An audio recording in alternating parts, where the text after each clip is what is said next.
Ramai beredar di media sosial, seorang polisi di kota Medan, Sumatera Utara tertangkap kamera melakukan pungli kepada seorang pengendara sepeda motor.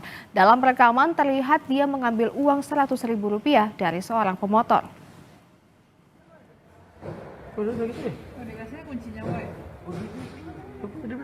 Ini adalah video yang direkam warga memperlihatkan seorang oknum polisi menghentikan seorang perempuan pengendara sepeda motor di Jalan Palang Merah, Kota Medan, Sumatera Utara.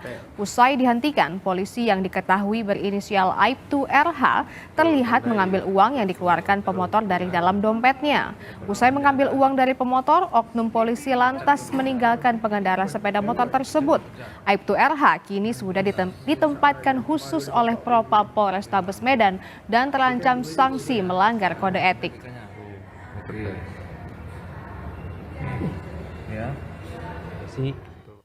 Memberikan uang sebesar 100.000. Yang bersangkutan sekarang sudah dipatsus oleh si Propam Polrestabes Medan, sudah dilakukan pemeriksaan, nanti akan dilakukan penegakan hukum.